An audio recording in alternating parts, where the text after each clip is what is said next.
Good afternoon, welcome to Belville Community Garden, and the sun smiles on the righteous because it's just started to shine just a little bit at the moment. It was torrential rain earlier on, so I thought we'd have to abort or come from our polytunnel, which is just down the road, but we'll do that another day. I'm sure there'll be one Friday before the end of lockdown that will be really rainy. So thanks for joining us. I just wanted to start a little bit today seeing, I suppose, how everybody's week is.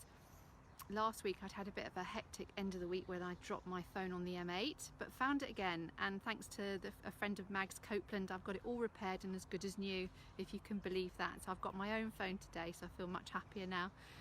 It's amazing how much you rely on it, isn't it? How's your week been? Have you got a couple of words that you could say what your week's been like? I think we've had a good week here at Belville. We've got lots done, got lots of exciting things happening. Now we're starting to look towards the future.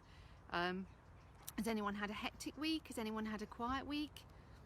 Is anyone there? Let me know how you're doing. So I suppose what I'd like, morning Michelle, how are you doing? How's your week been? Have you been all right? I sent off some story spoons that Michelle had done. They're just the most amazing spoons you've ever seen. I'm going to post them online later on so you can all see them. And so we're going to tell some stories with some of our groups using these spoons so they can join in as well. So morning, I don't know what Michelle's week's been like. Who else is there? So I suppose, I don't know what sort of a week you've had, whether it's been a quiet week or a really busy week, whether you've felt anxiety this week maybe, and a bit stressed. Maybe just, it's Friday afternoon, take those thoughts about what the week's been like and shall we just move them, let's just park them to one side, because I suppose this is 15 minutes where, you know, you deserve 15 minutes without any of those thoughts and anxieties and worries. Hi Janet, hi John. So let's just park those to one side and just let's see if we can ground ourselves in a bit of nature for a while now the sun's come out. What I wanted to show you before we sort of start to look at our breathing and maybe do a bit of walking is, I'm going to flip the camera not to look at me, and out there is a ship. There is some activity on the Clyde. I'm just going to try and focus in a bit. So I don't know if you can see that there is a ship on the Clyde at the moment, and it's quite an interesting one. I looked it up. It's the HMS Tamar, and thanks for Adrian for finding out the details of that. So that is actually a ship that was produced on the Clyde, which is really good to see nowadays. So it's a really new ship. It was produced in Govan. I don't know what it's doing. It's doing military operations at the moment, so some testing maybe. And it's a river patrol ship that belongs to the Navy. So if you could look out and can see that. If you ever want to know about ships that are on the Clyde, if you look at ship AIS and Google that, you can find out what's on the Clyde and where it's been and where it's going. So Tracy Ann said she felt a bit nervous because she used a taxi for the first time. Yeah, these are things that we just don't think about, going on public transport, going in taxis, in cars with other people, things that we used to do all the time without thinking are now sources of anxiety. And I know Janet, yeah, has maybe not had the best of weeks, but let's just let that. If you think about these things, just let them, don't feel guilty about it. Your brain is thinking all the time, don't feel guilty about that. Just let them pass and just move them to one side and concentrate on this beautiful view of the Clyde. So I'll show you from left to right. So you've got the cranes there looking towards, there's the town hall again. A beautiful spire of the town hall. And so it's a bit misty, can't see the mountains today very much. But you know what, even though it's a misty day without a long view extending into the distance, it's actually still pretty beautiful. Pretty beautiful. So I'm going to turn it back now and we're going to see what we can see. We'll go on a patrol. So last week we looked at the first part of the gardens, which is a bit of what sometimes people think is unprepossessing sort of roadway into the gardens. But I was just trying to say, look, there's actually quite a lot of wildlife, you know, even in areas where you think that nothing much is going on. But now Michelle will be pleased because I'm going to go around her garden. I'm walking towards the volunteers garden, so her patch that she shares with Brian, the butterfly garden. So Michelle will be really pleased with that. I'm going to turn the camera off for me. And just on the approach to the gardens, I'll show you these apple trees, which are growing really well at the moment. I'm not going to go up to them like I did the cherry trees because then I managed to cut myself off last week. Apple trees grow really well in Scotland. There are quite a few varieties that are linked to different areas in Scotland, that if you're thinking of planting a new apple tree, it's worth looking those out, and we can send you details. John Hancock's is a guy who runs an apple tree research and sort of selling business, and he knows about every single different variety of apple trees, ancient apple trees, and he has examples of those that you can buy that aren't that expensive.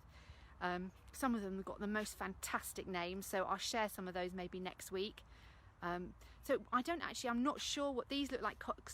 Cox's orange pippins, which are actually quite a hard variety to grow well in the UK. You're better off sometimes with some of the other, more sort of local varieties, but they grow really well, apples in the UK, because we've got such a wet climate, and particularly here in Greenock, often they have a field day. They don't like climates that are dry all the time. So this is a little bit of French lavender we're seeing. This has survived really well, actually. Often French lavender struggles a bit with the cold, but this is flowering really well at the moment. It's beautiful. So this is unlike the other lavender. It's a lighter colour. It's more pink lavender colour, and it's French lavender, so its flower is a bit different to the other lavender that you normally see. So we're moving around here, because it's funny, isn't it, Greenock, that even though it does have some extreme weather in terms of wind, in fact it's quite temperate, so we don't really have huge frosts and things like that around Birmingham and other sort of Midlands area. They really struggle in the winter for really hard frost that can kill off a lot of things. Right, hi everybody, show me that you're there. Lots of other people get lots of hearts and different thumbs up. Give me a bit of love today, because it's a bit wet and misty and moist today, and not such a good day in the sunshine really. This is one of my favourite plants. I don't know if any of you have seen this before. This is called Verbena Bonariensis. This is such value for money. So you can either buy this as a plant or as seed, scatter the seed, and it self-seeds, which means that the seed, which is just absolutely fantastic. They look, even though they're little tiny flowers, they're a really intense sort of shade of light purple, and they do really, really well in gardens. So they're one that's worthwhile planting if you get the chance. So this is Michelle and Brian's butterfly corner we're just going into now. I'll just show you along it. Now, how's everyone feeling? You're not thinking about what's happened this week, are you? Put those thoughts to one side and let's spend our 15 minutes together. So Jacqueline's just asked, sorry, I just had to cancel a call. Jacqueline's just asked whether the gardens are open all the time, and that's the fantastic thing about Belville. We're never shut off. You can always walk round Belville. So here we've got a variety of lovely plants. These leaves are again from one of my favourite, they're past now, Hellebores, one of my favourite flowers, one of the first to come out in the season around April time. Beautiful flowers, different shades of green and purple often. And I was talking about the oxeye daisies the other week. Well, these are another sort of daisy, but again they're absolutely beloved by pollinators, because like all daisies, on the flower head are loads of flowers. So each one of inside here of the cone, each one of those is an actual flower where pollinators can get nectar and pollen from. I get excited by all that sort of thing. So I want to say thank you to Philip Lamond for the mushrooms. Oh, hi Janice, hi Mary, and Janice just asked a quick question that I'll answer. It is an accessible area. If you access from Belville Street, from where the offices are, you can, during the week you can drive right down, but we put a barrier up over the weekend, so but it's flat right the way into these parts of the Belville Garden that I am here. So thank you to Philip Lamond for these beautiful mushrooms that are glow in the dark, and also Anne-Marie has painted some, and I think her children have painted some bricks thanking the NHS, so you can see the rainbow there. So what have we got in here? What's Michelle got in here? She's going to test me now, see what's here. So we've got some herbs here. This is oregano. I think this is I'm going to smell this. I think this is a curry plant. It's got a really distinctive smell. Yes, this is a curry plant. So maybe Johnny can tell us next week how you can use that to flavour different soups and stews and things like that. It's something that's really distinctive curry-like smell, which I suppose it might be a bit of a Marmite smell. People might like it or not like it. You know, when you break the leaves, you get the smell from it. And it's not much used, but it used to be used quite a few years ago. So, hi Stephen, nice to see you again. And here, I think this is chamomile. I hope I'm right, Michelle. Looks like how I'm going to break a little bit off and smell it, see if I can smell. So this has small, often small creamy coloured flowers. Yeah, that smells like chamomile to me. And with a lot of these herbs, you know, you don't need to buy these expensive tea bags from Aldi. You can make your own tisanes and teas, you know, drying and using these wonderful herbs. So here we just got a bit of parsley. And this is bolted, so when often some herbs, you know, they get warm during the year or they mature, they bolt, which means that they start to flower and set seed. And that's not the end of the world. You know, these leaves can still be used, and the insects love the flowers, so you know there's nothing to be lost there. And we often let things flower and set seed at Belville, you know, because we want to exist in harmony, I suppose, with insects and all the other creatures that need to use the garden. So I'm walking here. I'm just thinking about my breath. I don't know how you guys are breathing, but I'm trying to feel the gravel underneath my feet, and I've been breathing right in my throat, you know, when you're just, as your breath all in your chest. So I'm just trying to breathe a bit deeper, and each breath I'm taking, I'm trying to breathe right the way through my lungs down to my stomach. I don't know if that makes sense to you. Anything you can do just to think about your breath and just slow it down, slow down your talking and slow down your breathing. Oh, Tracy, so yeah, if you miss having a garden, well, we've got loads of raised beds up the top that just need loving owners. So this is a little wild area. I just saw a little bee. I'll show you what he's up to, or she's up to.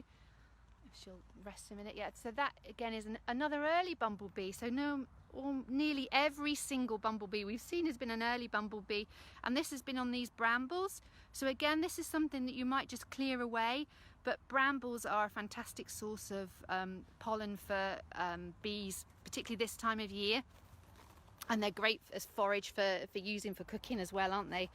I remember picking brambles when I was little. Right, we're walking around here, so there are lots of gravel paths, so you'll probably be able to hear the crunch of the gravel underfoot. Trying to find some wildlife going on now that the sun is coming out. Now this is an interesting plant. Most people refer this to as a weed, and it's not fully out yet, so it's got little yellow daisy flowers when it comes out. You can probably see just one there. So this is called Ragwort. Now, Ragwort, it really divides the nature community, because where it grows, often in fields, if there are horses, if horses eat a lot of it, it's meant to make them quite ill. Now, there have been some scientific studies about that, and I think, again, there's a bit of division about how ill it makes horses. Often, I think some scientists think that if horses aren't stressed and they've got a lot of pasture, they'll just avoid this because they know it's not good for them. But this flower is really important. There are certain types of beetles that only live on this flower, and pollinators absolutely love it. So it's one of those that's really difficult to, if you've got it growing where there are animals nearby, it's a bit of a question as to what you do with it. I got asked that once and my heart sank when I was giving a talk to some beekeepers. I said, oh no, don't ask that question. So we've got lots of red clover here. And then you see the difference. So there was red clover growing, and then here is lots of white clover, which again grows, and it likes the shorter height of grass. Hi Kenny, and you used to live in Teviot Place. Oh right, fantastic. Oh, it's good that you've joined us again. That's great that you can look round where you used to be. I'm sure it's changed so much since those days. So what can I see here? I'm going to actually show you some of the crops that we're growing, because we're nearly out of time. One thing I think that everybody could grow, even if they've got like a fairly small garden, if they're in the west of Scotland, is some berry plants. They're so easy to grow.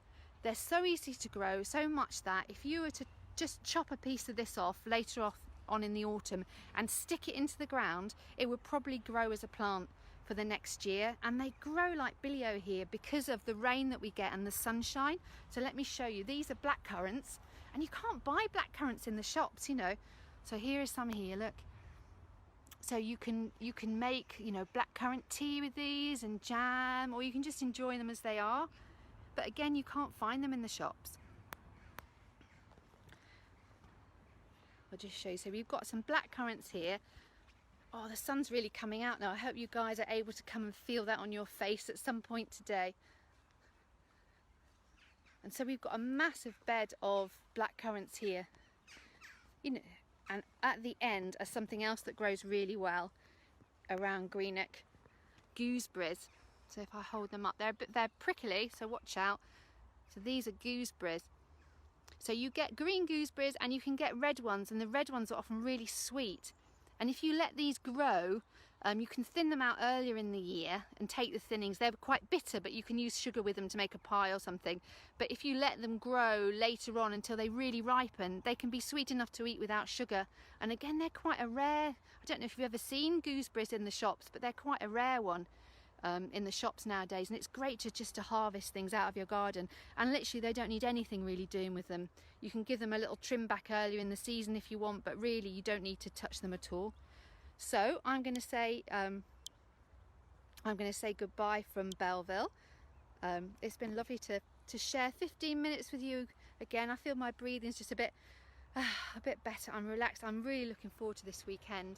I don't know what the weather's going to do, but it doesn't matter. It's lovely. It's Friday. It's the weekend. Go and chill out. Maybe have a little gin and tonic later on this evening, or a nice cup of tea now. And I hope you all keep well. All right, take care. Bye, everyone.